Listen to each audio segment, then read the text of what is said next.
নয়নের মণি সন্তান দাঁড়ায়া চোখের পানি ছেড়ে ছেড়ে বলছে, মা মা মা গো মা মা। বলুন তো খুশি না বেজার? মা দেখবেন আশপুরুষী ঘরের মহিলাদেরকে জাগাবেন, চাচি আম্মা ঘুমিয়েছেন, খালাম্মা ঘুমিয়েছেন, উঠেন না, একটা মজার খবর শুনেন। কি খবর? আমার পোলায় 25 বছর পরে আজকে আমার মা কুইয়া ডাকছে। কি কমু খালাম্মা? এই ডাকটা শোনার সাথে সাথে আমি মায়ের 25 বছরের দুঃখ দূর হয়ে গেছে। আমার আল্লাহ বলেন, আরে দুনিয়ার মানুষ, মায়ের মতো একটা দরদি যদি 25 বছরের দুঃখ এক ডাকে দূর করে দিতে পারে রে, মায়ের চাইতে কোটি কোটি গুণ দয়া বেশি আমি আল্লাহ। আজকের মাহফিলে বসে যারা আমাকে আল্লাহ আল্লাহ বলে ডাক দিয়েছে রে ফেরেশতারা, আমি আল্লাহর বড় মায়া হয়, বড় দয়া হয়, তোরা সাক্ষী হয়ে যা। এই মাহফিলে বসে যারা আমাকে আল্লাহ বলে ডাক দিয়েছে, 25 বছর বুঝি না, 30 বুঝি না, 90 100 বুঝি না, যাই বয়সেরই হোক না কেন, আমাকে যারা আল্লাহ আল্লাহ বলে ডাক দিয়েছে, এই ডাকের বিনিময় আমি আল্লাহ তাদের জীবনের গুনাহ ক্ষমা করে দিলাম। বলুন, এইভাবে ক্ষমা দেওয়ার ক্ষমতা আমার আল্লাহর আছে কিনা? এখন সমস্যা হলো ফেরেশতারা কই খোদা গো, আদম থেকে শুরু করে ঈসা নবী পর্যন্ত সকল নবী রাসূলের উম্মতের খবর আমরা জানি, কিন্তু এত সহজে তো কাউরে মাপ দাও নাই। কালিমা বেহেশতের, এখন আমরা টিকিট কাটছি বেহেশতে যাব। আচ্ছা বলুন, এখন কি বেহেশতে যাওয়ার দায়িত্ব কি আমরার নাকি নবীজির? বেহেশতে যাওয়ার টিকিট কাটাইছে কে? নবী নিজে বলছে, মান ক্বালা লা ইলাহা ইল্লাল্লাহু ফাদাখালাল জান্নাহ। দ্বিতীয় নম্বরে নবী বলেছে, আসসালাতু মিফতাহুল জান্নাহ। নামাজ বেহেশতের চাবি। কালিমাটা হইল বেহেশতের টিকিট, আর চাবি হইল নামাজ। আচ্ছা, টিকিট পাইলেন, চাবি নাই, ঘরে ঢুকতে পারবেন? চাবি লন, টিকিট লন। এখন টিকিট পাইলেন, চাবিও পাইলেন, জান্নাত কই? লন নবীরে জিগাই, কারণ হাদিস শরীফের কথা তো নবী বলছে। নবীর লন জিগাই, নবী গো টিকিট পাইলাম আপনার কথাই, চাবি পাইলাম আপনার কথাই, জান্নাত কই? নবী বলবে, জান্নাত তোমার মায়ের পায়ের নিচে। বলুন, কার পায়ের নিচে? আর জোরে বলতে হবে। তাই জান্নাতটা কাছে হইল না দূরে হইল? নামাজ ঠিক আছে, রোজা আছে, হজ আছে, নবীর ভালোবাসা আছে, মসজিদ বানাইছেন, মাদ্রাসা বানাইছেন, মুফতি সাহেব, মুহাদ্দিস সাহেব, মুফাসসির সাহেব, মুরব্বি সাহেব হইছেন, মাথায় টুপি, মুখে দাড়ি, মাথায় পাগড়ি, পরনে জামা, সব ঠিক আছে, কিন্তু মায়ের সাথে একটু বেঈমানি করেছেন। বলুন, জান্নাত পাইবেন? একটু বেঈমানি কার সাথে করছেন? সব ঠিক, মায়ের সাথে বেঈমানি, সব শেষ। আরে মা বাবার কথা মতো যে জন চলে না, বলুন, মা বাবার কথা মতো যে জন চলে না, আল্লাহ নবীজির দয়া তারা পাবি না। হায়রে আল্লাহ নবীজির দয়া। মা বাবাকে দুঃখ দিলে নামাজ রোজা যাইবি ফলে, মা বাবাকে দুঃখ দিলে নামাজ রোজা যাইবি ফলে, মার কলিজায় আঘাত দিলে খোদা সহে না, মার কলিজায় আঘাত দিলে খোদা সহে না, আল্লাহ নবীজির দয়া তারা পাবি না। হায়রে আল্লাহ নবীজির দয়া তারা পাবি না। সব ঠিক আছে, মার সাথে বেঈমানি, এখন কি হলো? সব নামাজের নামাজ, হাজির হজ। এক হাজি সাহেবের জীবনী খুলে দেখি, উনি 39 বার হজ করছে। 40 বারের মাথায় আরাফাতের ময়দানে খুশির কান্না কাঁদতেছে, হাই হাই আমার কি ভাগ্য, 40 বার হজ করতে পারলাম। গায়েবী আওয়াজ হচ্ছে, হাজি 40 বার কেন রে?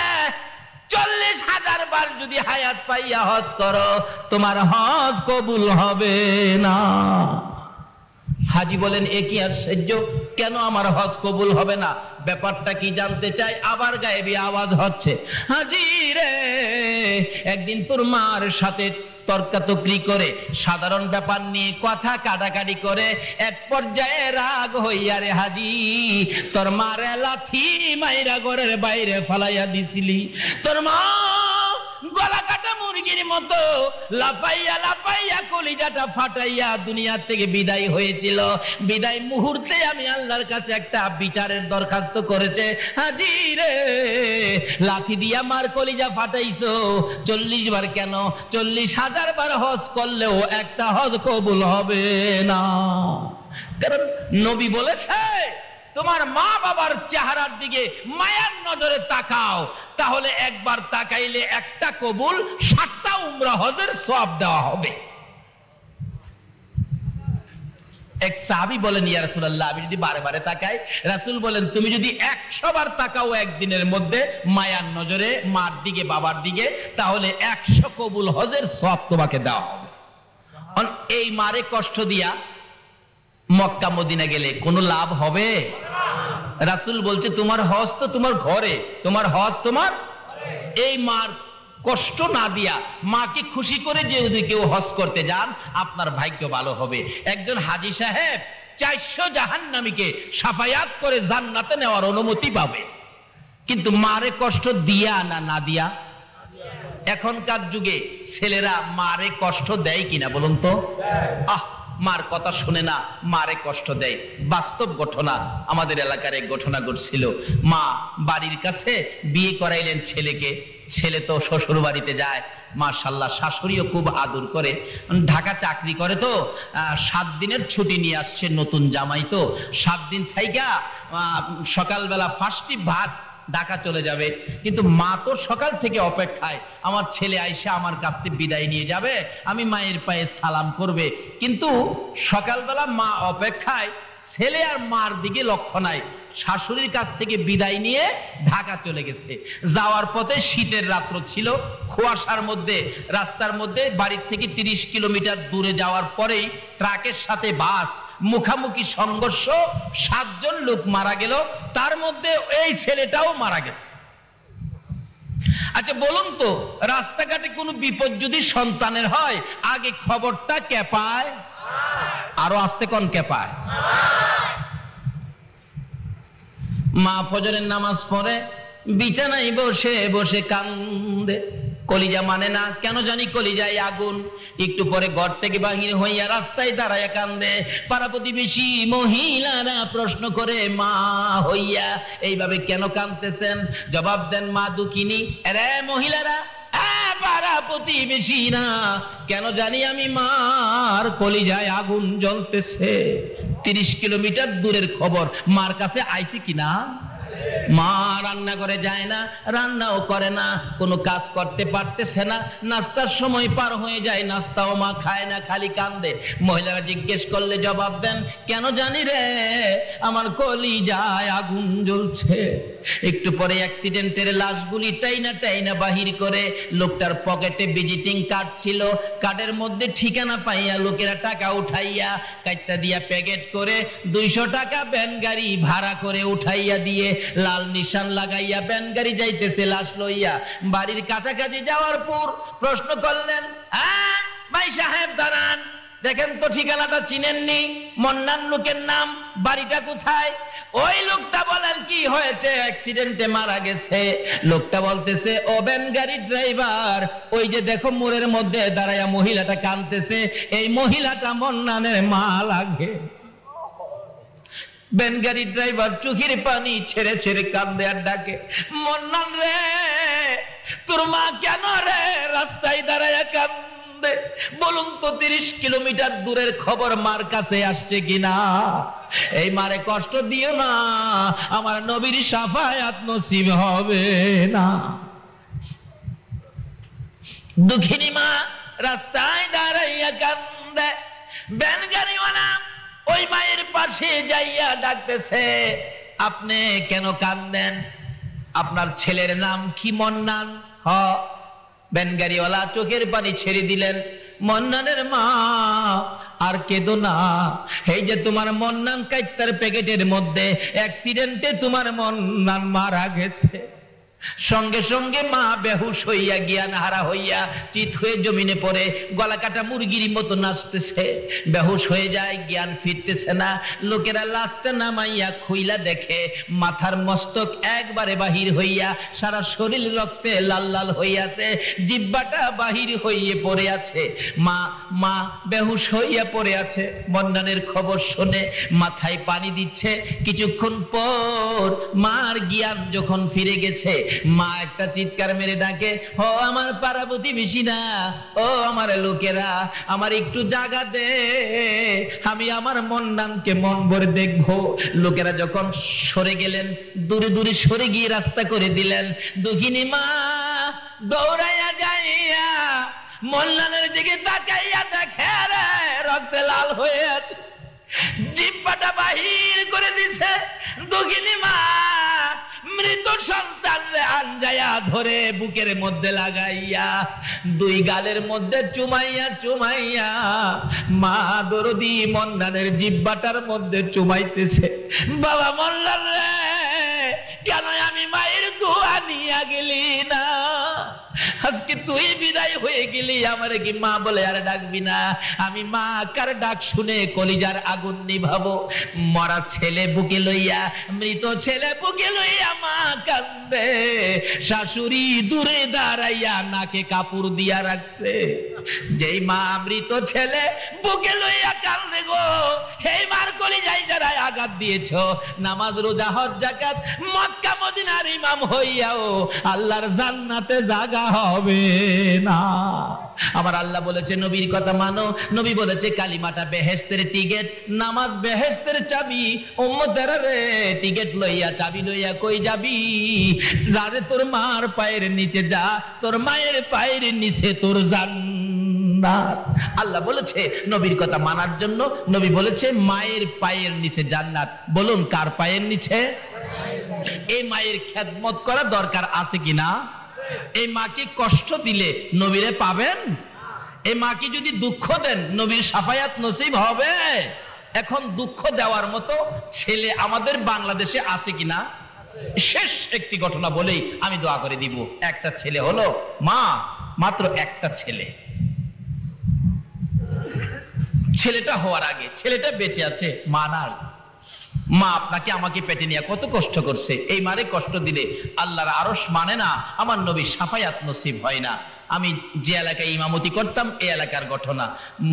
বুড়া মানুষ তার মেয়ের জন্য একদিন আসরের নামাজের সময় মসজিদের দক্ষিণ পাশের জানালায় দাঁড়ায় কাঁদতেছে। গরিব ছিলেন, মেয়েটার বাচ্চা হবে তো, কিন্তু চিকিৎসার অভাবে মেয়েটা একবারে মৃত্যুর মুখে, পয়সা নাই, গরিব মানুষ। তার মা বুড়া মানুষ দরজায় দাঁড়ায় বলতেছে, মুসল্লি সাহেবান, আপনারা তো আমার এলাকার, আমার মহল্লার, আপনারা আমাকে একটু সাহায্য করেন।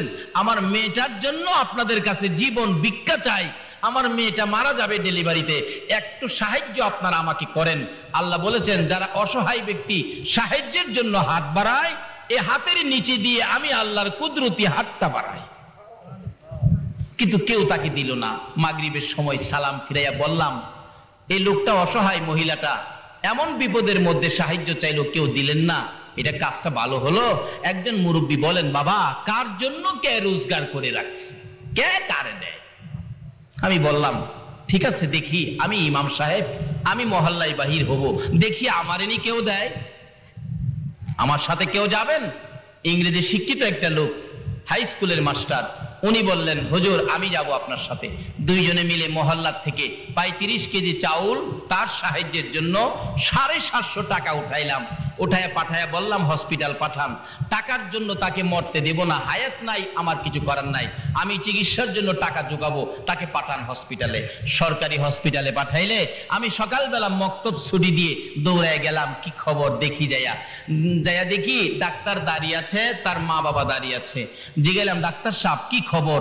ডাক্তার বলেন দেখেন যে অবস্থা রোগী পাঠাইছেন, একবারে শেষ মুহূর্ত, এখন তো কিছু করা যাবে না, বাঁচানো সম্ভব হবে না। আমি বললাম ডাক্তার সাহেব চিকিৎসা করেন, টাকার জন্য, চিকিৎসার জন্য আমি তাকে মরতে দেব না, মানুষের হাতে পায়ে ধরে আমি টাকা আনবো, চিকিৎসা করেন, গরিব মানুষ। ডাক্তার বলেন তাহলে চেষ্টা করে দেখি দুইজনের একজন বাঁচানো যায় কিনা। যদি মা বাঁচাইতে চায় তাহলে বাচ্চাটা মারা যাবে, বাচ্চা বাঁচাইতে গেলে মা মারা যাবে। এখন তার গার্জিয়ান আপনারা পরামর্শ দেন, আমি কি বাচ্চা বাঁচাবো নাকি মা বাঁচাবো? ওই মহিলাটার মা বাবা বলতেছেন, ডাক্তার সাহেব, আস্তে করে বলে, ডাক্তার সাহেব আমার মেয়েটাকে বাঁচাইয়া দেন, অর্থাৎ মা বাঁচান, বাচ্চা মেরে ফেলেন। এমন সময় দেখি ওই বেহুশ মহিলাটা, জ্ঞান নাই, জ্ঞানটা ফিরলো, চোখ দুইটা খুলে চাইলো, চোখগুলি লাল, জর্জর করে চোখের পানি পড়ছে। ডাকতেছে, ডাক্তারের দিকে ইশারা করে, ডাক্তার সাহেব মায়ের কথা শুইনেন না, বাবার কথা শুইনেন না, 10 মাস 10 দিন কষ্ট করেছি আমি, ডাক্তার গো দুইজনের একজন যদি মারতে হয় আমার সন্তান মাইরো না। ডাক্তার তুমিও তো একটা মায়ের ঘর থেকে হয়েছ, তোমার মা তোমাকে প্রসবের সময় কত কষ্ট করেছে, ওই সময় তোমাকে যদি মেরে ফেলতো তুমি কি ডাক্তার হইতে পারতা? না, তোমার দুইটা পায়ে ধরি, দুইজনের একজন যদি মারতে হয় আমি মার জীবন শেষ করে দে, আমার পেটের সন্তান বাঁচাইয়া দে। আমার নবী বলেন, উম্মতরা রে, যাই মা নিজের জীবন দিয়ে তোমার জীবন বাঁচাইতে চাই, এই মায়ের পায়ের নিচে তোমার জান্নাত। মসজিদে নয়, মাদ্রাসায় নয়, মক্কা নয়, মদিনায় নয়, এই মায়ের পায়ের নিচে তোমার জান্নাত। নবীর কথা, এই নবীর কথা মানার জন্য কে বলছে? আল্লাহ। বলতেছিলাম শেষ কথা দোয়া হয়ে যাবে, বাস্তব ঘটনা। এবার মহিলাটা বলতেছে, ডাক্তার আমাকে মেরে ফেলেন, আমার বাচ্চাটা বাঁচাইয়া দেন, আমি মা বেঁচে থাকবো, বাচ্চা মৃত হবে, আমি মা সইতে পারবো না। ডাক্তার বলেন, এত যখন আসার চেষ্টা করে দেখি 2 জন বাঁচানো যায় কিনা। দরজা বন্ধ করে দিয়ে চিকিৎসা শুরু হলো। একটু পরে শোনা যায় ওয়া ওয়া করে কান্দে, আমরা খুশি, বাচ্চা বুঝি হয়েছে। কিন্তু ডাক্তার সাহেব দরজা খুলে বেরিয়ে গেলেন, দুইটা চোখের পানি জর্জর করে ছেড়ে দিয়ে বলেন, বাচ্চা হয়েছে ছেলে, ছেলের অবস্থা ভালো, কিন্তু মা বাঁচবে না। মহিলাটা কান্দে, তার বাবাও কান্দে, সবাই কান্দে, মেয়েটা মারা যাবে। আমি দরজার ভিতরে যাইয়া দেখি বাচ্চাটা, কি সুন্দর বাচ্চাটা, ওয়া ওয়া করে কাঁদতেছে। দক্ষিণী মা মাথাটা পর্যন্ত উঠাইতে পারে না, বাচ্চার দিকে তাকাইয়া দুইটা চোখের পানি ছাড়তেছে। মার দিকে তাকাই ইশারা করে, কথা আর বলতে পারতেছে না। মাকে বুঝাইতে চাই, মা গো তোমরা আমার বাবারে কোলে লও না, তোমরা যদি কেউ কোলে না লও, দাও না আমার বাবারে আমার বুকে উঠাইয়া দাও না, কিন্তু বুঝাইতে পারে না। অবশেষে দেখি দুঃখিনী মা নিজের বাচ্চা নিজে কোলে নিতে চাইতেছে, দুইটা হাত বাচ্চার দিকে বাড়াইতে চায়, বাড়াইতে পারে না, শক্তি নাই, একবারে শেষ মুহূর্ত। বাচ্চার দিকে তাকাইয়া দুইটা হাত সামনের দিকে ধাক্কাইতেছে, ধাক্কাইতে ধাক্কাইতে হাত দুইটা বাচ্চাটার কাছাকাছি, আর অল্প যদি সামনে বাড়াইতে পারত, মা জীবনের শেষবারের মতো বাচ্চা কোলে নিতে পারত। বাচ্চাটার কাছাকাছি হাত দুইটা যাইতে পারে না, বাচ্চাটার দিকে তাকাইয়া তাকাইয়া চোখের পানি ছেড়ে ছেড়ে মা বিদায় হইয়া যায়।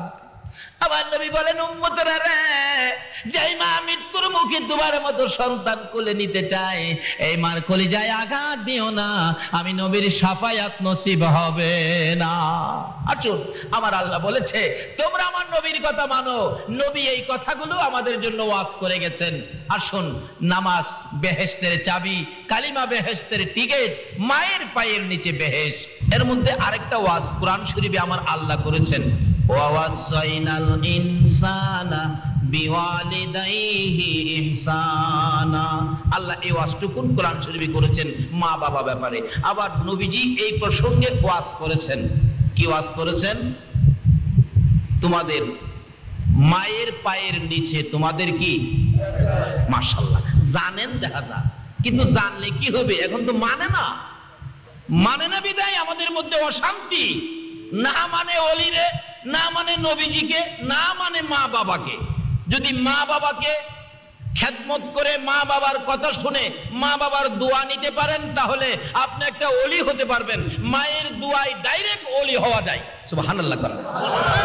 যে নবীর কথা মানার জন্য বলেছেন, এই নবীর কথা যদি নবীকে ভালোবাসার সহিত মানতে পারেন, নবীর ভালোবাসায় ডাইরেক্ট ওলি হওয়া যায়। কিভাবে? আসুন ইরাকের জমিনে যাই।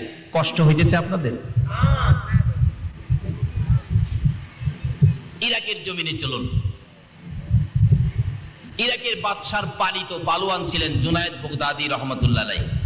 জুনায়েদকে একদিন বাদশা বলতেছেন, জুনায়েদ, তোমাকে এত খানা খাওয়াইলাম, এত বেতন তোমাকে দিলাম, এত সুযোগ সুবিধা তোমার জন্য দিলাম, কিন্তু তুমি যে কত বড় পালোয়ান হইলি, তোমাকে তো কুস্তি লাগাইয়া দেখলাম না, তোমার শক্তি কত। জুনায়েদ বললেন, দেন লাগাইয়া কুস্তি, আমাকে কুস্তি করে হারাবে এমন কোন ব্যক্তি পৃথিবীতে নাই, এমন কোন ব্যক্তি এই দেশে নাই, দেন লাগাইয়া। জুনায়েদকে বলতেছেন কুস্তি লাগার জন্য। ইরাকের ঘটনা, আপনারা কি ইরাকে যাইতে রাজি না? তাহলে কোন দিকে তাকিয়ে রইছেন? আর দেখেন নাই জীবনে? আমি আধা ঘন্টার মধ্যে ওয়াজ শেষ করে দিব।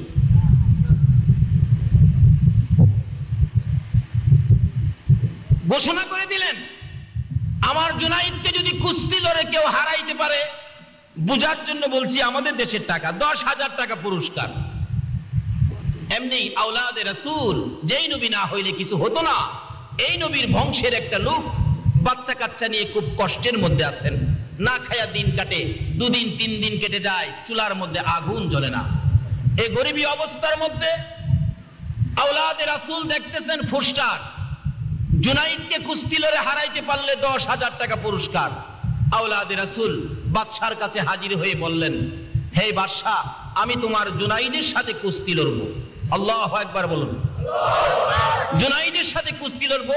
বেটা ঠিক মতে দাঁড়াইতেই পারে না, কিন্তু লোকটা হলো আওলাদে রাসূল, আমার রাসূলের বংশের লোক। বাদশা কয়, বেটা লড়বি নাকি মরবি? জুনায়েদকে দেখছো? কোনা দেখি নাই। জুনায়েদরে এক নজর দেখা যাও। জুনায়েদকে দেখতে গেছে, যায়া দেখে বাবারে বাবা, কি বেটা হাতির মতো এক পালোয়ান বসা, আর আওলাদে রাসূল তো পেটে খানা নাই, একবার জীর্ণ শীর্ণ দুর্বল লোকটা। যায়া জুনায়েদকে দেখা বলেন, জুনায়েদ, আমি তো তোমার সাথে কুস্তি লড়তে আসছি। জুনায়েদ কয়, লড়তে আইছো নাকি মরতে আইছো? আমার হাতটা যদি তোমার উপরে ছেড়ে দেই তুমি শেষ। আওলাদে রাসূল নবীর বংশের লোকটা বলতেছেন, জুনায়েদ, নিয়ম অনুযায়ী কুস্তি লড়ো, যদি আমি মরে যাই মরে যাব, তাতে তোমার কি? ঠিক আছে, দিন তারিখ করা হলো, শুক্রবার দিন জুমার পরে জুনায়েদের সাথে কুস্তি লড়বে। আরেক পালোয়ান আসছে। এবার সারা দেশের মানুষ ময়দানে নাইমা গেছে, জুনায়েদের সাথে কুস্তি লড়বে। এই লোকটা জানি কেমন। দুইজন যখন মাঠে নামছে, জুনায়েদ হাতির মতো, আর জুনায়েদের সাথে যে কুস্তি লড়বে, হ্যাঁ একটা মশার মতো, কিন্তু লোকটা যে নবীর বংশের। সুবহানাল্লাহ। লেফারি বলতেছেন, এই বেটা, এই তুই যে লড়তে আইছস, জুনায়েদের সাথে পারবি? ওই লোকটা বলতেছেন, লেফারি সাহেব, আপনার কাজ আপনি করেন, না পারলে আমার ব্যাপার, মরলে আমি মরবো, আপনার তো কিছু না। ঠিক আছে, তাইলে খেলো, খেলা দেখো জুনায়েদের সাথে কত মজা।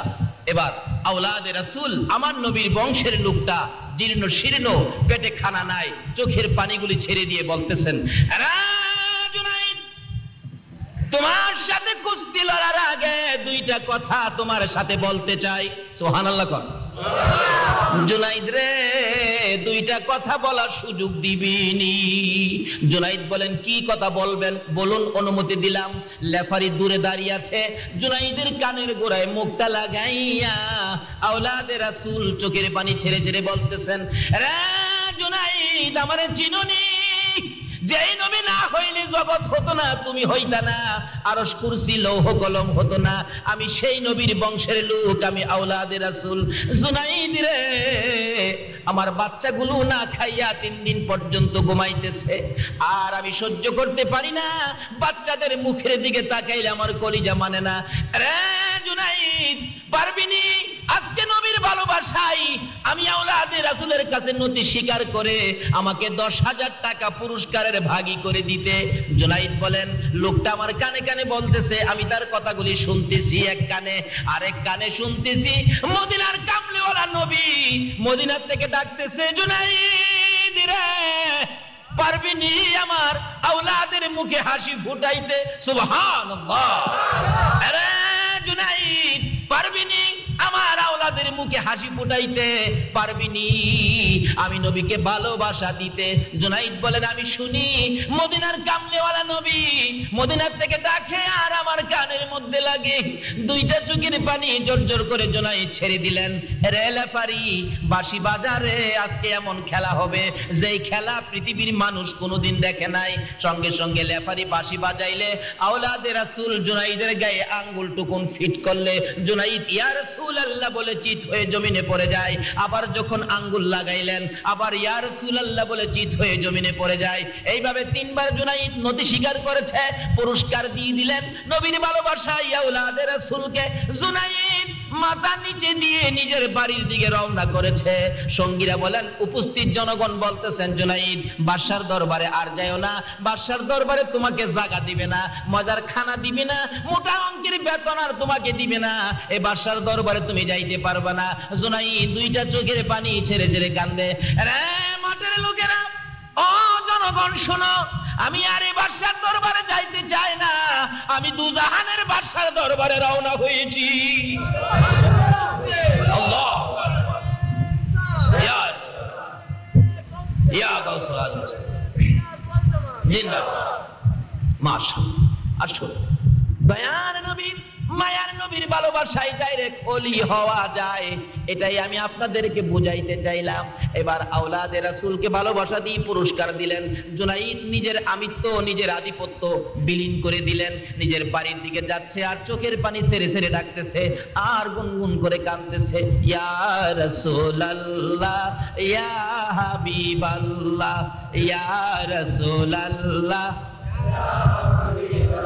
আমার মৌতের নিদান কালে থাকিয়ে নবী গো আমার শিয়রে, আমার মৌতের নিদান কালে থাকিয়ে নবী গো আমার শিয়রে, দেখিব আপনাকে দুই নয়ন ভরে, ইয়া রাসূলুল্লাহ, ইয়া হাবিবাল্লাহ, ইয়া রাসূলুল্লাহ, ইয়া হাবিব।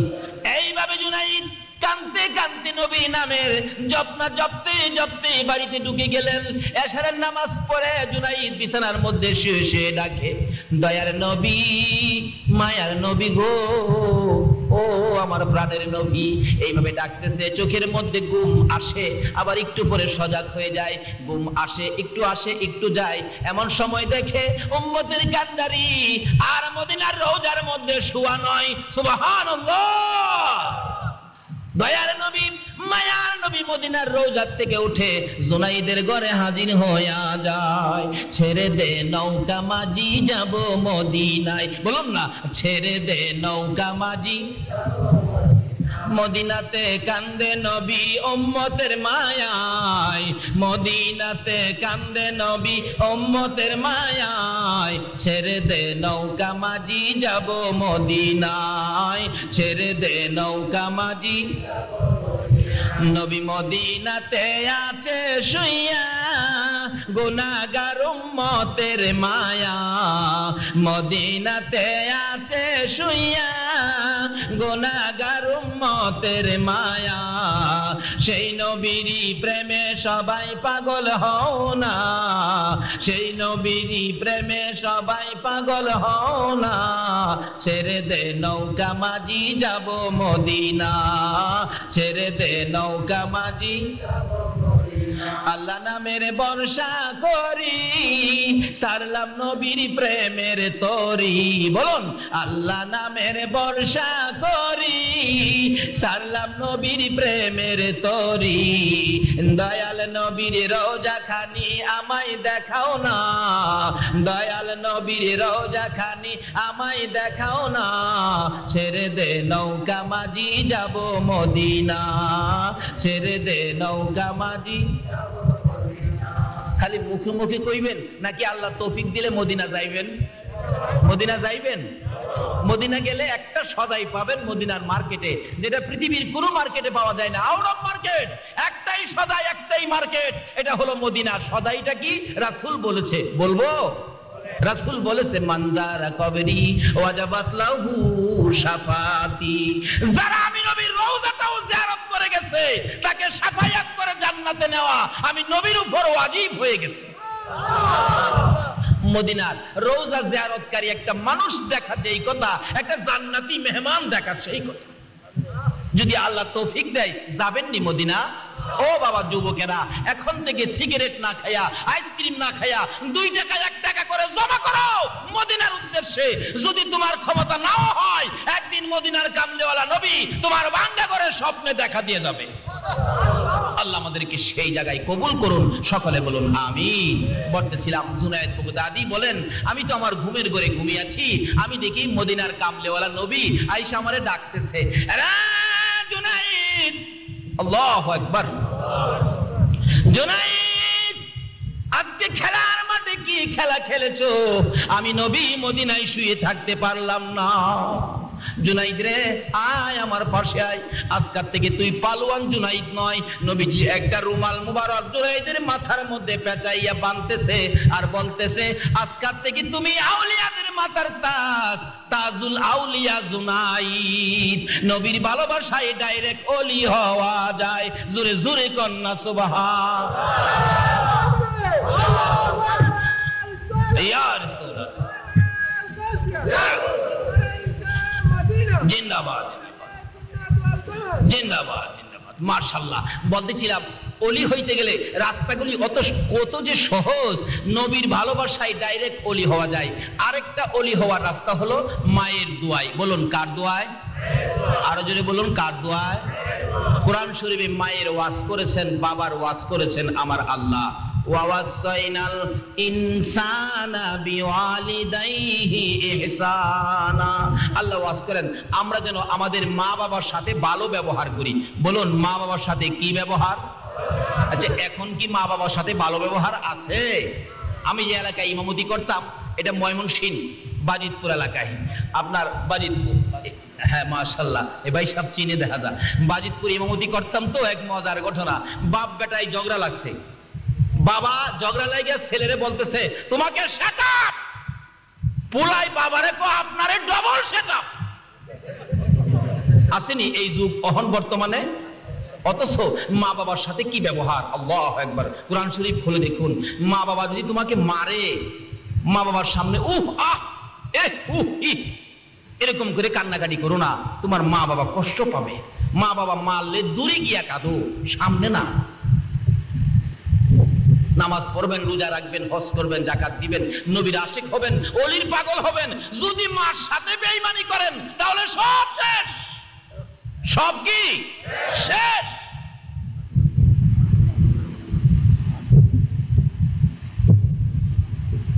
বাস্তব ঘটনা। 2001-এ হজ করতে গিয়েছিলাম। মুআল্লিম সাহেব আমাদেরকে মদিনায় আগে নিয়ে গেছে। মদিনায় যায় দেখি আমাদের দেশে অনেক লোক, আবার হজ সিজনে হজ ভলান্টিয়ার হিসাবে বাংলাদেশ, ভারত, পাকিস্তান থেকে অনেক যুবকেরা যায় হজ ভলান্টিয়ার হিসাবে। কিন্তু একটা ছেলে আমাদের দেশের, হ্যাঁ মসজিদের নববীতে দায়িত্ব পাইছে। আচ্ছা কোন তো মসজিদের নববীতে দায়িত্ব পাইলে তার ভাগ্যটা ভালো না খারাপ? কিন্তু মসজিদের ভিতরে ঢুকে ঝাড়ু দিবে, পরিষ্কার করবে, কিন্তু থাকতে পারে না। তার শরীরের মধ্যে নাকি আগুন জ্বলতে থাকে। কে বলে তাকে মারতে আসে, দৌড়ে বাহির হয়। এভাবে কয়েকবার চেষ্টা করলো, সে থাকতে পারে না, দৌড়ে বাহির হয়ে যায়। তখন তার সঙ্গীরা বললেন, তোর কি হইল, ব্যাপারটা কি? আমি তো বুঝতে পারতেছি না, আমার সমস্ত শরীরের মধ্যে আগুন জ্বলতে থাকে, কে জানি আমার মারতে আসে, আমি থাকতে পারি না। বুঝছি তুই নতুন আইসস তো, হয়তো বাড়ি ঘরের জন্য তোর মায়া লাগে। আমরা কিছু টাকা দিলাম, 5-7 জনে মিলে, বললাম তুই কয়েকদিন ঘুরে গেলে বাহিরে খা, 2-4 দিন পরে আবার কাজে যায় যোগ দিবি। ঠিকই 2-4 দিন পরে আবার যোগ দিছে, কিন্তু কি শান্তি তো আসে না, অশান্তি। আগুন জ্বলতে থাকে, ভিতরে ঢুকলে কে জানি ঘাড় ধরে বের করে দেয়। রাত্রের বেলা সকলে বসলো, বাঙালি যারা যারা আছে, ব্যাপারটা কি? এত ভাগ্যবান চাকরি মসজিদে নববীতে, নবীর রওজার পাশে, কি ভাগ্য, কিন্তু তুমি থাকতে পারো না। কারণটা কি? ওই বাংলাদেশের ছেলেটা 2001-এর ঘটনা, কাঁদতেছে আর বলতেছে যুবকটা, সঙ্গীরা রে আমারে দেশে পাঠিয়ে দাও, আমি এখানে চাকরি করতে পারবো না। কেন? আমি মসজিদে নববীতে হজ ভলান্টিয়ারের দায়িত্ব পাইয়া যেদিন বাংলাদেশ থেকে বিমানে উঠছিলাম, বিমানে উঠার 8 দিন আগে আমার মারে একটা লাত্তি মারছিলাম। বলুন, বাংলাদেশে যদি মারে লাত্তি দেয়, মদিনার কামলিওয়ালা নবী খবর পায় কিনা? এই লোকটাকে কি নবী জায়গা দিবে? আমার নবী জীবনে কোনদিন বাবার মুখ দেখে নাই। 6 বছর বয়সে আমার নবী কান্দে, মায়ের গলায় ধরে, মা মা মাগো, মা আমার মনের দুঃখ কে সামলাবে? কি দুঃখ বাবা? তোমাকে কি কেউ মারছে? না। তোমাকে কি কেউ গালি দিছে? বাবা মুহাম্মদ, যদি তোমার কেউ গালি দেয়, মক্কা নগরীর বিচার আচার করে তোমার দাদা আব্দুল মুত্তালিব, তুমি বলো তোমার কে গালি দিছে? কার দেওয়া ব্যথায় তুমি কেঁদেছো? এখন তোমার দাদাকে দিয়ে ডাকাইয়া কঠোর বিচার করব। কিন্তু আমার আপনার নবী, শিশু নবী, 6 বছর বয়স, মায়ের গলায় ধরে কান্দে, মা গো, কেউ আমারে গালি দেয় নাই, কেউ আমারে ব্যথা দেয় নাই, তাহলে তুমি এইভাবে কেন কান্দো? মা, আমি জানতে চাই মক্কার সকল ছেলেরা বাবা কইয়া ডাকে, আমি তো জীবনে কোনোদিন বাবা কইয়া ডাকতে পারলাম না। মা গো, আমি আমার বাবার ব্যথায় কান্দি, বলো না আমার বাবা কই আছে? আরে জন্ম হয়ে শিশু নবী বাবা দেখে নাই, জন্ম হয়ে শিশু নবী বাবা দেখে নাই, এতিম হয়ে দয়াল নবী আসলো দুনিয়ায়। বলুন, এতিম হয়ে, এতিম নবী একা ঘরে, কেউ তো আদর করে না রে, এতিম নবী একা ঘরে, কেউ তো আদর করে না রে। আরে নিজে খোদা যাহার জন্য পাগল হইয়া যায়, নিজে খোদা যাহার জন্য পাগল হইয়া যায়, এতিম হয়ে দয়াল নবী আসলো দুনিয়ায়। হাইরে এতিম হয়ে দয়াল নবী। বলতেছিলাম, দয়ার নবী, মায়ের নবী, মায়ের গলায় ধরে যখন কান্দে, মাগো আমি কান্দি একটা ব্যথা, সেটা হলো আমার বাবা কই? আমি তো জীবনে কোনোদিন বাবা বলে ডাক দিলাম না, জীবনে আমি কোনোদিন বাবার কোলে উঠলাম না। বাবারে মায়া করে, বাবা কই গেল, বাবার আমি দেখলাম না, কোলে উঠলাম না। এই কান্দা, এমন কান্দা কাঁদতেছে। মা আমেনা বললেন, বাবা গো, তোমার বাবার খবর আমি দিতে পারবো না। আমেনাও কান্দে, মা কান্দে, আমেনাও কান্দে, সন্তান মুহাম্মদও কান্দে, নবী কান্দে, নবীর মা কান্দে। এমনি সময় নবীর আদরের দাদা আব্দুল মুত্তালিব কান্দার আওয়াজ শুনে দৌড়ায় আসছে, বৌমা আয় আমেনা, তুমি কেন কান্দো? আমার নাতি কেন কান্দে? এমনি করে দয়ার নবী, মায়ের নবী দৌড়ে যাইয়া দাদার গলায় আন্দায়া ধরেছে। দাদা গো, মার গলায় ধরে প্রশ্ন করেছি আমার বাবা কই? মা খালি কান্দে, কিছু কয় না। দাদা গো, তোমার গলায় ধরে তোমার কাছে জানতে চাই আমার বাবা কই? আমি দি বাবার কোলে উঠলাম না। আব্দুল মুত্তালিব কান্দে আকাশের দিকে তাকাইয়া, আকাশের মালিক, আমার নাতিরে আমি কি দিয়া বুঝাইবো? অবশেষে আব্দুল মুত্তালিব বলতেছেন, বৌমা তুমি একটা কাজ করো। কি কাজ? বাবার ব্যথায় যখন আমার নাতি কান্দে, তার বাবার কবরটুকুন একটু দেখায়া নিয়ে আসো। আব্দুল মুত্তালিব উম্মে আইমানকে দিয়ে মোট 5 জনের কাফেলা করে পাঠাইলেন। যাইতেছে মদিনায়, যাইতে যাইতে লম্বা ঘটনা সংক্ষেপ করলাম। মদিনায় যাইয়া খাজা আব্দুল্লাহর কবরের পাশে আমেনা দাঁড়াইয়া দাঁড়াইয়া কান্দে। একটু পরে পরে আমার নবী মার চোখের পানিগুলি মুছে মুছে প্রশ্ন রাখে, মা এখানে দাঁড়াইয়া কেন তুমি কান্দো? আমেনা ডাইনা ডাইনা সন্তান বুকে লাগাইয়া জবাব দেন, বাবা গো, তুমি না বাবার ব্যথায় কাঁদছো? এই কবরের ভিতরে তোমার বাবা আব্দুল্লাহ ঘুমিয়েছে, তুমি বাবা কইয়া ডাক দাও, দেখি তোমার বাবারই একটু মায়া করে। দয়ার নবী মায়ার নবী প্রথম মাথার পাশে বসে বসে ডাকতেছিলেন, আব্বু আব্বু গো, আব্বু তোমার কি মায়া নাই? আমার একদিন কুলে নিলা না গো বাবা। সন্তান কুলে লইয়া কত বাবা মক্কা নগরীতে ঘুরে, কত সন্তান বাবার কুলে উঠে, আমি একদিন তোমার কুলে উঠলাম না। উঠো না, তুমি আমারে কুলে নাও না। মাটির ভিতর থেকে কিভাবে উঠবে? ডান দিকে বসে গেলেন, বসে বসে কাঁদতেছে ডাকতেছে। বাম দিকে চলে গেলেন, বসে বসে কাঁদতেছে ডাকতেছে। পায়ের দিকে যাইয়া মাটির মধ্যে আমার নবী দুইটা হাত লাগাইয়া ডাকে, বাবা এত নিষ্ঠুর কেমনে হইলা গো? উঠো না, একবার আমারে কুলে নাও না।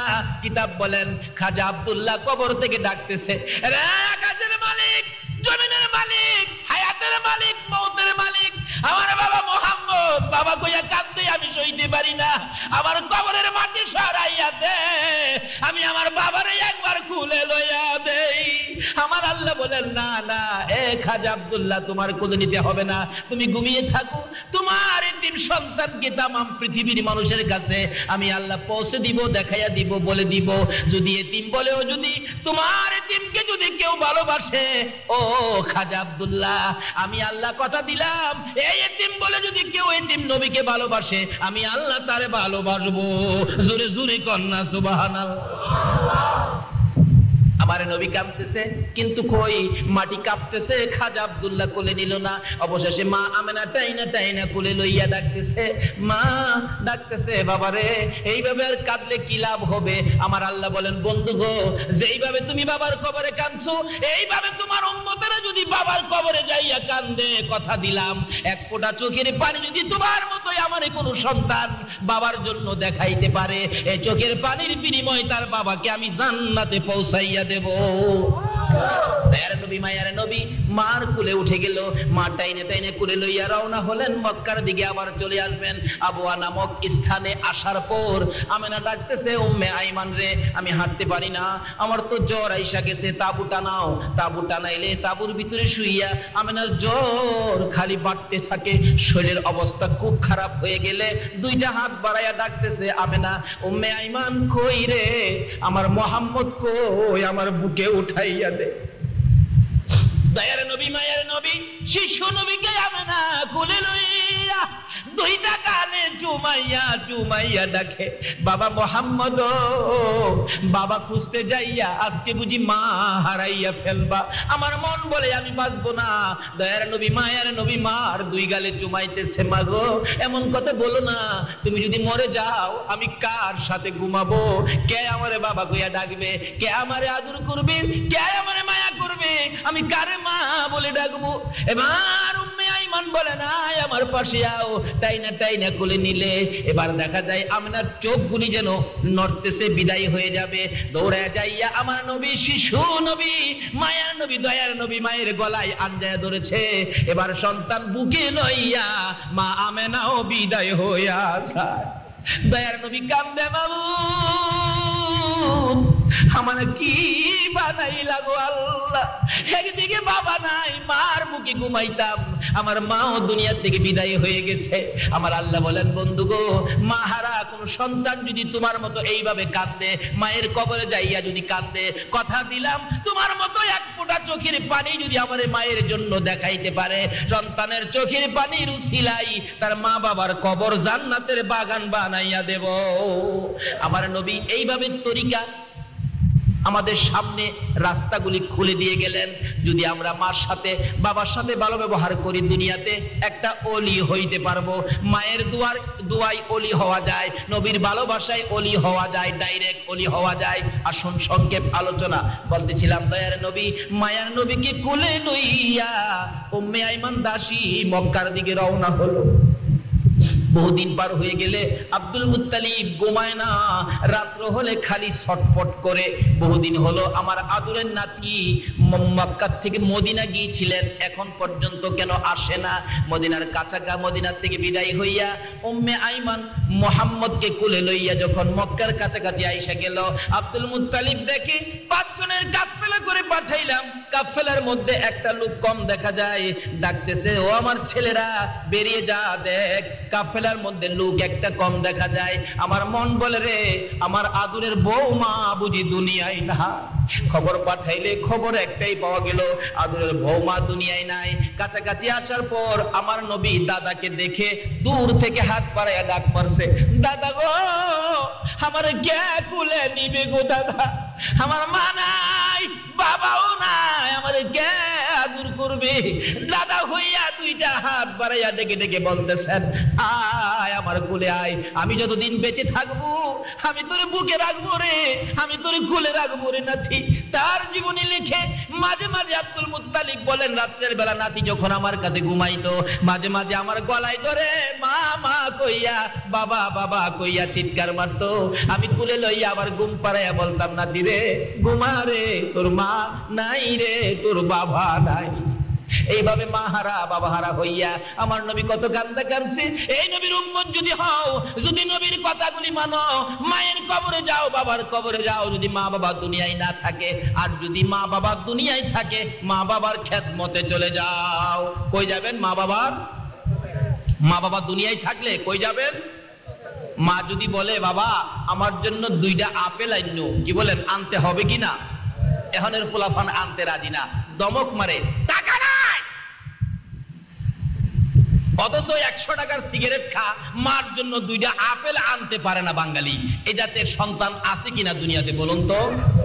এক বেচারা বাবা আছে মা নাই, বাবার জন্য ভাতের ব্যবস্থা করছে। একটা মাটির বাসন আছে না, মাটির বাসন, এটা কি কন আপনারা? মাটি দিয়ে যে বাসন বানায়, মাইত্যা বাসন কয়, আমাদের দেশে কয় হানুক। হানুক আরে হাঙ্কি আর কি, হাঙ্কি। সেই শাঙ্কির মধ্যে বাবারে বাদ দেয়, বাসনও দেয় না। আচ্ছা এতে কি বোঝা যায়? বাবারে আদর করে নাকি ঘৃণা করে? ঘৃণা করে। হাঙ্কির মধ্যে বাদ দেয়, একেবারে প্রত্যেক দিন এক সমান এক মাপে বাদ দেয়। বাবা তো বুড়া মানুষ, একদিন ভাত খাইছে, পেটটা ভরে নাই, বাসনটা হাতে নিয়ে কাঁদতেছে, কাঁদতে কাঁদতে অস্থির। তার নাতি ছিল, আদুরের নাতি। নাতি বলতেছেন, দাদা তুমি কাঁদো কে? দাদা কয়, কাঁদি রে ভাই, যে ভাত দিছে ভাত খায়া তো আমার পেট ভরে নাই, আর চাইতে ভাত হইলে ভালো হইতো, এই জন্য কাঁদি। বর্তমানের অবস্থান বলছি। নাতি কয়, দাদা দাও আমার কাছে দাও, আমি ভাত নিয়ে আসি তোমার জন্য। কয় না, তুমি আবার ভাত চাইতে গেলে আবার নিয়ে সন্ধ্যার সময় ভাত বন্ধ হয়ে যা, দরকার নাই, যা খাইছি তাই আর দরকার নাই, সবুর পেয়ে আছি। নাতি চালাক, বাচ্চা ছেলে খুব চালাক। হ্যাঁ, মাটির বাসন লইয়া দৌড় মারছে, উঠানে যাইয়া বাসনটা ইচ্ছা করে হাত থেকে ফালাইয়া ভেঙে ফেলছে। বাইঙ্গা হ্যাঁ নিজেই কাঁদতেছে, তার মা বাবা 2 জন বেরিয়ে আসছে। আব্দুল আলী কান্দুস কে বেটা? আব্বা কান্দি, বাসনটা যে ভাঙ্গে গেল এই জন্য তো কান্দি। বাসন একটা ভাঙছে বেটা, মাটির বাসন 10টা নিয়ে আমু, কান্দুসকে আয় আমার কোলে আয়। কয় না কোলে যাবো না, আগে কাইন্দা লই। কেন কাঁদবি? মাটির বাসনটা যে ভাঙছি। আরে একটা ভাঙছো 10টা নিয়ে আমু, এটা কয় টাকার ব্যাপার? না এই বাসনের জন্য না, আমি যে দাদার বাসনটা ভাঙছি। তুমি তোমার বাবারে যে এই বাসন মাইপা বাদ দিতা, আমি বড় হইয়া এই নাতে যাওয়া হবে না। সব শেষ কথা। মা বাবার সাথে আজকালকার দিনে যে কি ব্যবহার করে, আমার জানা ঘটনা, আমি যখন চাকরি করতাম এলাকার ঘটনা, কি সুন্দর ঘটনা দেখেন। একটা মাত্র ছেলে হয়েছে, একটা ছেলে। ছেলে হওয়ার পরে ছেলের বাবা মারা গেছে, মা বাচ্চাটা কোলে লইয়া কান্দে। আমি যদি অন্য জায়গায় বিবাহ বসি, এই ছেলেটারে তো রাখবে না, বের করে দিবে। বাবা বলে ডাক দেওয়ার সুযোগ নাই, মা কইয়াও ডাক দিতে পারবে না, না বিয়ে বসবো না। একটা বাচ্চার দিকে চায়া মহিলাটা সব শেষ করে দিলেন। আরবি লেখাপড়া জানতেন, বাড়ি বাড়ি প্রাইভেট পড়াইতেন, কোরআন শরীফ পড়াইতেন।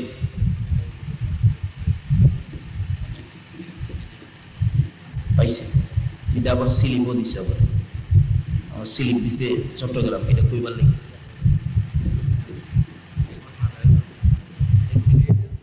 আচ্ছা মাশাআল্লাহ মাশাআল্লাহ। যাই হোক, যেটা বলতেছিলাম এটা বলে শুনছেন আপনারা। আবার আমার কাছে স্লিপও গেছে এই ঘটনাটা কইবার জন্য, এর লেগে যাইতেছিলাম এই ঘটনা। যাই হোক, যদি শুইনা থাকেন তাহলে আর দরকার নাই। কিন্তু মা বাবার সাথে যে এই আচার আচরণ করে, এমন লোক এখনো আমাদের বাংলাদেশে আছে কিনা বলুন? তাহলে এটা যখন শুনছেন এটা বাদ দেন, এটা বাস্তব ঘটনায় আসেন। একটা লোক, গরিবের ছেলে, বাবা গরিব, মানুষের বাড়িতে কাজ করে। এটা আমার আশপাশের মধ্যে ছিল ঘটনাটা, কিন্তু এখন একটা ছেলে বেঁচে আছে, তার বংশের সব মরে গেছে। আপনার ওই মানুষের বাড়িতে কাজ করে, কিন্তু ছেলেটারে বিয়ে করাইলেন। বিয়ে করানোর 8 দিন পর, জুট মিলে চাকরি করতো ছেলেটা, 8 দিন পরই কইতাছে, মা আমার ভবিষ্যৎ আছে, তোমরা খাওয়াইলে আমার ভবিষ্যৎ নষ্ট হয়ে যাবে। মারে খাওয়াইলে বলে হ্যাঁ ভবিষ্যৎ নষ্ট হয়ে যাবে। এই আচার আচরণ করে নামাজ পড়লে কি লাভ হবে? রোজা রাখলে, মুফতি মুহাদ্দিস মুফাসসির হইলে কিচ্ছু লাভ হবে।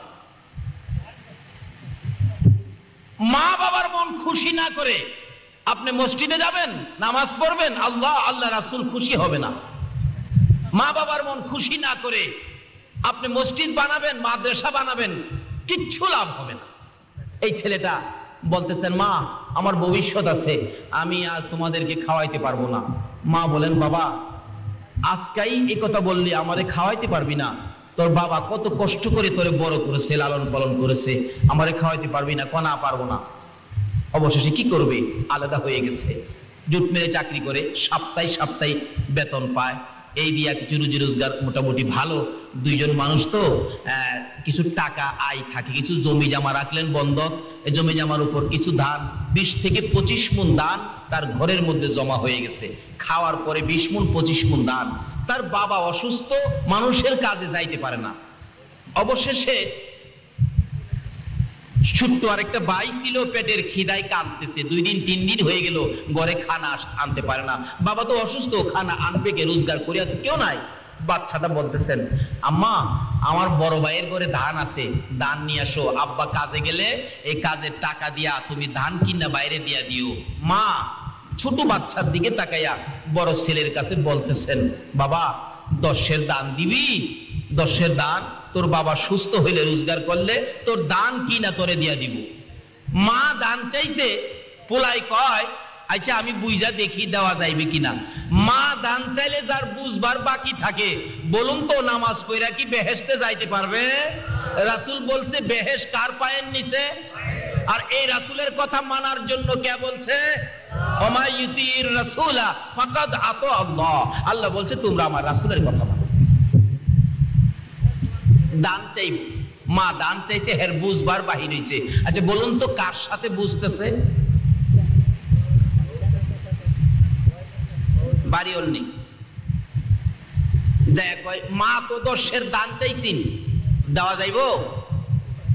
মহিলা কয় তুমি কিচ্ছুই বুঝো না, তোমার আইডা তোমার উন্নতরা সেরা দেখতে রাজি না, তোমারে ক্ষতি করতে চাই, তোমার দান খাইবো সব নিয়া 10-এর কইরা নিষেধ দিয়া দাও, দান দেওয়া যাবে না। মুখে মুখে বলে দিলেন না না দান দেওয়া যাবে না। যেই মা এই সন্তান পেটে রাইখা কলিজায় লাথি খাইছে, এই সন্তান যদি 10-এর দান না দেয়, বলুন তো মা কষ্ট পাইছে কিনা? মার চোখের পানি আইসা গেছে।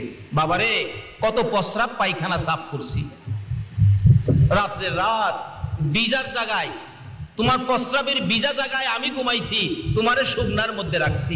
যদি একবারে শুকনা জায়গা না পাইছি, আমার বুকে করে তোমারে সারা রাত ঘুম পাড়াইছি। আজকে আমারে 10 কেজি দান দিলা না। মার চোখে পানি আইসা গেছে, কানতে কানতে ঘরে ঢুকলে তার বাবা জিগায়, কাঁদোকে? কাঁদি, তোমার পোলা আমারে 10-এর দান দিল না। আরো কয় দান খাইয়া বলে হ্যাঁ শেষ করবো। বাবাই কয় বড় পোলা এত আদর করি, মানুষের বাড়ির কাজ করি, সন্ধ্যার সময় বাড়িতে আসতে খালি হাতে কোনোদিন আসি নাই, একটা কমলা হইলেও নিয়ে আসছি। আইসা যদি দেখছি পোলা ঘুমাইছে, কমলাটা ছিলাইয়া ঘুমেতে উঠাইয়া খাওয়াইছি, না হয়তো আমার ঘুম হইছে না। এই পোলা 10-এর দান দিল না। বাবাও কান্দে, মাও কান্দে।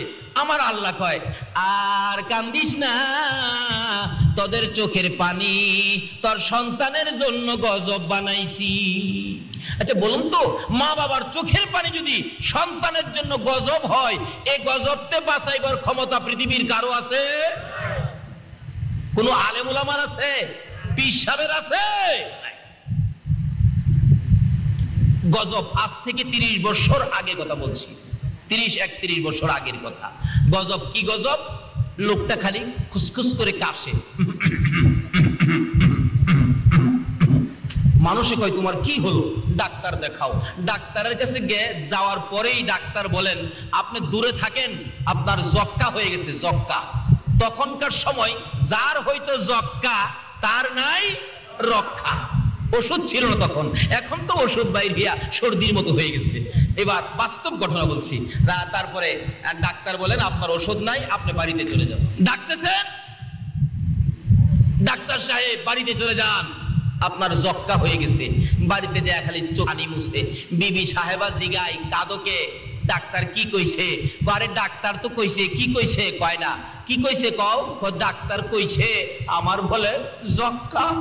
যেই খালি কইছে যক্কা, এবার বাড়ি অল্লি কাপড় লইয়া পিছন দিয়া বাহির হইয়া নিজেরে করে রক্ষা। স্বামী পালাইয়া পালাইছে। ও তোমার সাথে থাইকা আমারও জক কইব নাকি? এটা সুয়াসুই রূপ, তোমার সাথে থাকলেই আমার জক কইব। মরো মরো, তুমি মরো, আমি মরতে রাজি না। একদিন যায়, 2 দিন যায়, একা ঘরে থাকে, কেউ নাই। রাত্র গভীর হইলে ঘুম আসে না, খালি কান্দে। ছেলের কান্দার আওয়াজ যখন শোনা যায়, মা দুঃখিনী দরজার কিনারে কানটা লাগাইয়া দাঁড়াইয়া থাকে আর মনে মনে বলতে থাকে, বাবা গো একবার যদি আমার মা কইয়া ডাক দিতি, তোর বিপদে আমি মা তোর পাশে যাইতাম। কিন্তু বিবি পাশে না, মা পাশে যাইতে রাজি কিনা বলুন তো? বাবা একবার যদি আমার মা কইয়া ডাক দিতি, আমি মা তোর পাশে যাইতাম। 2 রাত পার হইয়া 3 রাতের বেলা মার ঘরের দরজাটার সামনে দাঁড়াইয়া দাঁড়াইয়া ছেলেটা কাঁদতেছে। মার কানে কান্দার আওয়াজ পৌঁছলে মা ঘুম থেকে উঠে গেছে। ধাক্কা দিলে খুলে, ওই দরজা ছিল ঘরের মধ্যে। বাবা ঘুমিয়ে আছে, মা ঘুম থেকে উঠে ডাকতেছে, কে কান্দো তুমি, কে? সঙ্গে সঙ্গে ছেলে বলতেছে, মা গো আমি তোমার কলিজার টুকরা সন্তান। ও মা আমি তোমার অপরাধী সন্তান। দরজাটা খুলো। দরজা খুললে মার পায়ে পড়তে চায়, মার কাছে ক্ষমা নিতে চায়, আর ডাকতেছে, মা গো আমার বাবা কই? বাবারে ঘুম থেকে উঠাও না। বাবা চট করে ঘুম থেকে উঠে গেছে। বাবার দিকে তাকাইয়া ডাকে, বাবা গো ভুল করেছি, ক্ষমা করবানি। মা তোমার পায়ে ধরতে চাই, ভুল করেছি, ক্ষমা করবানি। বাবাও আঞ্জায়া ধরেছে, মাও গলায় ধরেছে, বাবা গো পায়ে ধরতে হবে না। এতদিন পরে যে আমার দরজায় দাঁড়াইয়া মা কইয়া বাবা কইয়া ডাক দিছো, এই ডাকি আমাদের সকল ব্যথা দূর হয়ে গেছে। যেই মা যেই বাবা এত ব্যথা দেওয়ার পরেও একবার মা বাবা কইয়া ডাক দিলে ব্যথা দূর করে দেয়। আমার নবী বলেছে, উম্মতেরা রে, সেই মা বাবার পায়ের নিচে তোমার জান্নাত। আর এই মা এই বাবার পায়ের নিচে জান্নাত। আর শুন নবীর কথা মানি, নবীর কথা মানা ব্যতীত আল্লাহর জান্নাত পাইতে পারেন না। নবী বলেছেন মায়ের পায়ের নিচে জান্নাত। আর শুন নবীর কথা আমল করি, নবীর পক্ষে থাকি, ওলিদেরকে ভালোবাসি, ওলিদের পক্ষে থাকি। আল্লাহ আমাদেরকে সেই বুঝ দান করুক। সকলে বলুন আমিন। ওয়া তারহামনা লানাকুনান্না মিনাল খাসিরিন। রাব্বিরহামহুমা কামা রাব্বায়ানি সাগীরা। রব্বুল আলামিন জান্নাতের বাগানে বসে জান্নাতি মেহমান লইয়া, আমি গুনাহগার তোমার নবীর আশেক পাগল লইয়া, ইয়া আল্লাহ তোমার ওলিদের আশেক পাগল লইয়া এ গভীর রাত্রে তোমার শাহী দরবারে হাত বাড়াইছি। মাবুদ জানি না জীবনে আর কতদিন এইভাবে হাত বাড়াইতে পারবো। কবে জানি মৌতের চিঠি দিয়ে আজরাইল পাঠাইয়া দাও। কবে জানি এ 2টা হাত টাইনা টাইনা সাদা কাফনের ভিতরে ঢুকাইয়া দাও। কবে জানি 4 জনে কাঁধে লইয়া অন্ধকার কবর, বাঁশের জারের নিচে, কাডল বাগানের ভিতরে, আম গাছের নিচে জীবনের ঘুম ঘুম পাড়াইয়া দেয়। সন্তানেরা কবরের পাশে যাইয়া বাবা বাবা কইয়া ডাকবে। আজকে সকালের ঘটনা, বাড়ির থেকে বাহির হওয়ার পর আমার এক চাচা কবরে শুয়ে গেল। তার ছোট্ট ছেলেটা মসজিদের মুয়াজ্জিন সাহেবকে নিয়ে যাচ্ছে। জিজ্ঞেস করলাম, মুয়াজ্জিন সাহেব কই যান? ছোট্ট ছেলেটা কয়, ভাই আমার আব্বার কবর জিয়ারতে যায়, কবে জানি রে কার সন্তানেরা বাবার কবর জিয়ারতে যায়। মাবুদ, ওই দিন আসার আগে আমরা যারা হাত বাড়াইছি, কার জীবনে কত গুনাহ হিসাব জিগাইও না গো আল্লাহ। তুমি যদি হিসাব জিগাও, আমরা তো কেউ হিসাব দিতে পারবো না, লজ্জা পাবো। আমরা যে তোমার আখিরি নবীর উম্মত, গুনার হিসাব জিগাইয়া লজ্জা দিও না গো আল্লাহ। এই মাহফিলের উসিলাই মা বোনদেরকে সহ এই মাহফিলের সবাইকে তুমি মাফ করে দাও গো আল্লাহ। মাফ করছনি গো আল্লাহ, ডাক দেন না আল্লাহ, ও আল্লাহ জীবনের গুনাহ মাফ করছনি। বলেন বলেন বলেন, জীবনের গুনাহ মাফ করছো। হ্যাঁ মাবুদ, জীবনের গুনাহ লইয়া মাফ চাই, ক্ষমা চাই। তুমি যদি ক্ষমা না দাও, আমরা আর কার কাছে যাব গো আল্লাহ? দুনিয়ায় দেখি সন্তানেরা মা যদি মারে কানতে কানতে বাবার কাছে যায়, বাবা যদি মারে কানতে কানতে মায়ের কাছে যায়। আমরা যে অপরাধ করে ক্ষমা চাইলাম, তুমি যদি মারো আমরা আর কার কাছে যাব গো আল্লাহ? ফিরাইও না, ঘুরাইও না, কার জীবনে কত গুনাহ হিসাব জিগাইও না। আজকের জন্য কে নামাজি কে বেনামাজি, কে মেয়ে কে পুরুষ, কাউরে কিছু কইও না গো আল্লাহ। এই যে মিলাদুন নবীর মাহফিলের খাতিরে আমাদের সবাইকে তুমি মাফ করে দাও। হ্যাঁ মাবুদ, এই নবীর উসিলায় যদি এত কিছু করতে পারো গো, তুমি কি নবীর উসিলায় আমরার গুনাহগুলি মাফ দিতে পারো না? ই আল্লাহ, জীবনের গুনাহগুলো মাফ করে দাও। ই আল্লাহ, জীবনের গুনাহ মাফের আশার দরখাস্তের পর আর একটা দরখাস্ত করি, তুমি কিন্তু রাগ হইও না। আমরা যারা হাত বাড়াইছি, এতগুলো মানুষ সারা রাত্র কাটাইয়া দিছে, দুইটাকে হাত বাড়াইছে, কার মনে জানি কি ব্যথা রে আল্লাহ, কার মনে জানি কি দুঃখ রে আল্লাহ। এই মাহফিলে আমি জানি না কার জানি মা নাই, মা নাই রে আল্লাহ। আমি নিজেও মায়ের অভাবী হয়ে গেছি, আমার মতো মাহারা কে জানি হাত বাড়াইছে রে আল্লাহ। যার বাবা নাই, বাবার অভাবী কে জানি হাত বাড়াইছে রে আল্লাহ। হ্যাঁ মাবুদ, জীবনে কতদিন মা বাবার কোলে পসরা পায়খানা করেছি রে আল্লাহ। মা কোনদিন বিরক্ত হয় নাই, বাবা জীবনে কোনদিন রাগ হয় নাই রে আল্লাহ। এই মা বাবা যার কবরে, তার জানি কেমন লাগতেছে। যার মা নাই, মায়ের জন্য মন কান্দে না? যার বাবা নাই, বাবার জন্য কি মন কান্দে না? মায়ের অভাবে একটা ছেলে বিদেশ থাকে, মাসে মাসে চিঠি লেখে, মা তুমি কেমন আছো আমারে জানাইও। বিদেশি ছেলেরা মা বাবার জন্য কি করে নিজে দেখেছি। হজ করতে গেলে মদিনায় আগে গিয়েছিলাম, একটা ভাতিজা খবর পাইয়া দৌড়াই আসছে, আইসা গলায় আঞ্জায় ধরে কান্দে, কাকা বাড়ির থেকে আসছেন নি? হ বাবা, বাড়ির থেকে আসছি। কাকা গো, আমার মা রে দেখাইছেন নি? 3টা বছর ধরে মা রে দেখি না। আমাকে দাওয়াত করলো তাদের ক্যাম্পে, বাঙালি সকল ছেলেরা জড়ো হয়ে বসে আছে, মনে দুঃখগুলি বলে, হুজুর সারাদিন কাজে থাকি, রাত্রে যখন বিছানায় শুই মা বাবার কথা মন মানে না, কানতে কানতে বালিশ ভিজায়। হুজুর আমাদের মা বাবার জন্য দোয়া করে যান। আমি যখন হাত বাড়াইয়া মা মা বলে ডাক দিলাম, ছেলেরা গড়াগড়ি করে কানতে কানতে বেহুশ হয়ে যায়। একটা ছেলে বলে, হুজুর মার কথা আর কইেন না, 3 বছর ধরে মারে দেখি না। মাবুদ গো, এই ছেলেটা বিদেশ থাকে, মায়ের পাগল, মাসে মাসে চিঠি লেখে, মা তুমি কেমন আছো জানাইও। মা চিঠির উত্তর লেখে, বাবারে চিন্তা করিস না, আমি ভালো আছি। ছেলেটার 5 বছর হয়ে গেছে, বাড়িতে আসতে মাত্র 2 মাস বাকি আছে। মা অসুস্থ, ক্যান্সার হয়ে গেছে। ডাক্তার বলে 1 সপ্তাহের মধ্যে মেয়েটা মারা যাবে।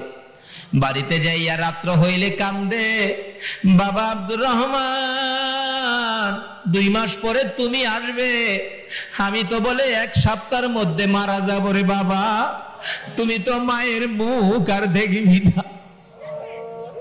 রাত্রের বেলা আব্দুর রহমানের বাবার কাছে কান্দে, হ্যাঁ আব্দুর রহমানের বাবা, 2 মাস পরে যদি আমার ছেলে আসে, আমার হাত ধরে কথা দাও, আমার সন্তানরা আদর করবানি। দুইজনে কাঁদতে কাঁদতে রাত্র শেষ হয়ে যায়। একটা চিঠি পাঠাও আমার রহমানের কাছে। চিঠি লেখছে মায়ের অসুস্থের কথা, মা যে মরে যাবে এই কথা লেখে নাই। যেদিন চিঠি পাঠাইছে, চিঠি পাঠানোর 2 দিন পর মা বিদায় হয়ে গেছে। মৃত্যুর সময় মা কাঁদে, বাবা আব্দুর রহমান রে আইলি না, মারে দেখলি না। চিঠি পৌঁছার আগে ছেলেটার স্বপ্নে দেখে তার মা দুনিয়া থেকে বিদায়। মা মা কইয়া কানতে কানতে ঘুম থেকে উঠেছে, ডাকতেছে, সঙ্গীরা রে আমার দেশে পাঠারে, আমার মা নাই। কিভাবে জানো? স্বপ্নে দেখেছি, স্বপ্নে মানুষ কত কিছু দেখে। চিঠি পাঠাও, চিঠি পাঠাইলে কত কথা লেখে রে, মায়ের কথা কেউ লেখে না। টেলিফোন করো, সকলের কণ্ঠ বাজে, মায়ের কণ্ঠ বাজে না। অবশেষে 2 মাস শেষ, বাড়িতে আসবে। একদিন আগে টেলিফোন করেছে বড় ভাইয়ের কাছে, ভাই আমি কালকে বাড়িতে আসতেছি। বড় ভাই মাইক্রো ভাড়া করলে এয়ারপোর্ট যাবে। বুড়া বাবা সকালবেলা কাঁদতেছে, আব্দুল মান্নান এয়ারপোর্ট যাবে, আমাকে সঙ্গে করে নিয়ে যাস। তোর ছোট ভাই যদি আইসা শুনে মা নাই, না জানি নিজের জীবন নিজে দিয়া দেয়। বুড়া বাবা সহ এয়ারপোর্টের গেটে দাঁড়িয়ে আছে। একটু পরে দেখা যায় মায়ের পাগল সন্তান লইয়া বিমান পাখির মতো উইরা উইরা আসতেছে। বিমান থেকে নাইমা মালামাল সহ গেট পার হইয়া বড় ভাইকে দেখে একটা চিৎকার মারছে, ভাই গো আমি স্বপ্নে দেখেছি আমার মা নাই, আগে বলো নাই আমার মা কেমন আছে। বড় ভাই কান্দে, কোনো কথাই বলতে পারতেছে না।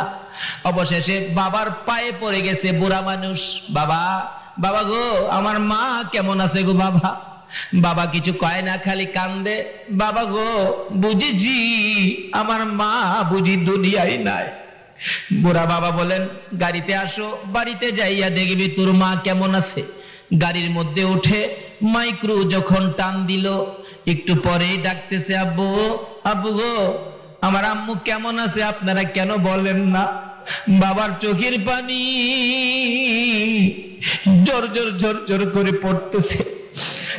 আব্দুর রহমান বাড়িতে যাইয়া দেখবি তোর মা কেমন আছে। ছেলেটা বলতেছে, আব্বা আমি মায়ের জন্য 4টা কাপড় আনছি, কাউরে দিবেন না কিন্তু। মায়ের জন্য স্বর্ণের চেন আনছি, কাউরে দিবেন না কিন্তু। চেনগুলি খুলে আপনাকে দেখাবো, কাপড়গুলি খুলে আপনাকে দেখাবো। বাবা কান্দে, মাবু এই স্বর্ণের চেন আর কাপড় দেখলে আমি সহ্য করতে পারবো নি গো বাবু। বাবারে খুলিস না, বাড়িতে যাইয়া তোর মারে দেখাবি। বাড়ির গেটে যখন মাইক্রো থামলো, দরজাটা খুলে বাহির হইয়া বাড়ির গেটে দাঁড়াইয়া ডাকতেছে, মা মা মা গো মা, 5 বছর পরে তোমার পাগল আসছে গো মা, তুমি বেরিয়ে আসো না।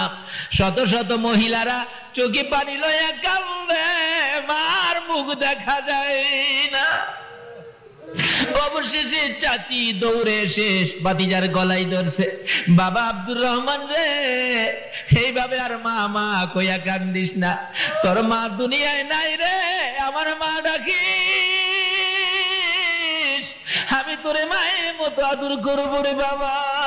হে মায়ের অভাবী, মায়ের দুঃখী, মায়ের ব্যথা লইয়া আমার মতো মা হারা হইয়া যারা কাঁদে, আল্লাহ তোমার কি মায়া লাগে না, তোমার কি দয়া লাগে না?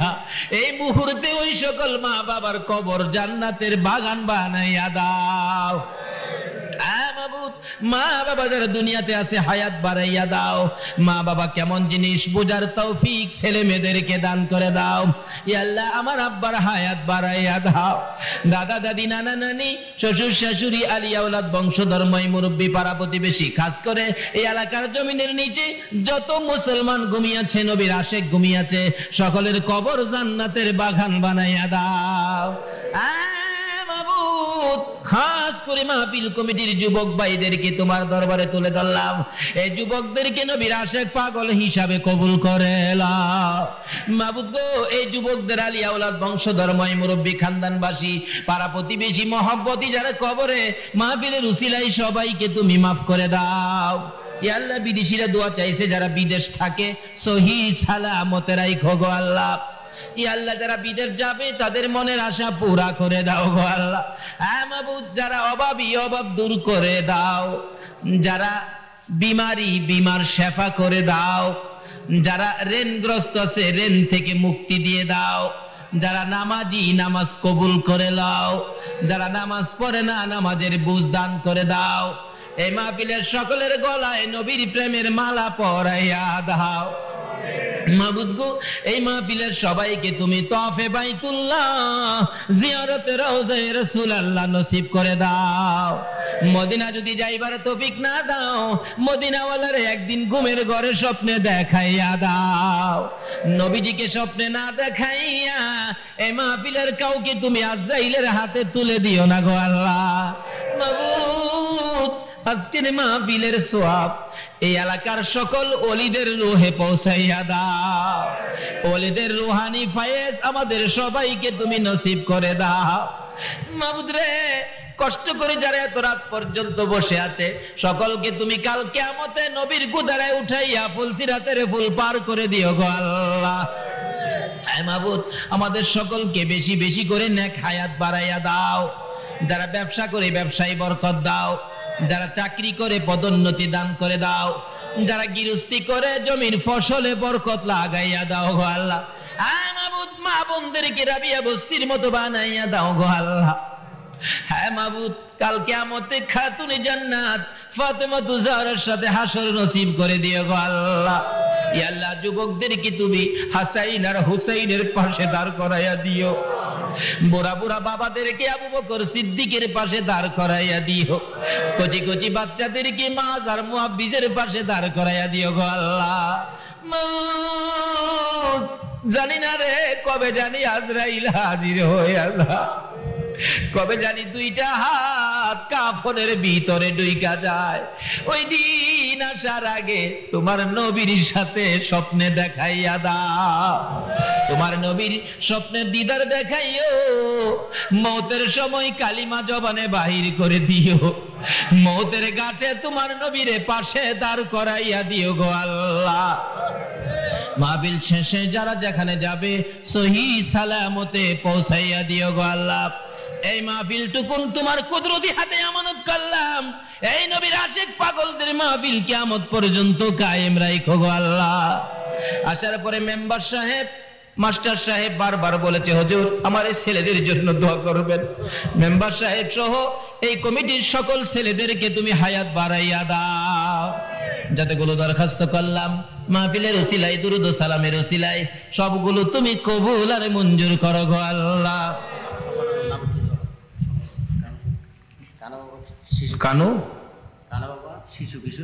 কানু বাবা শিশু কিশোর সংগঠন।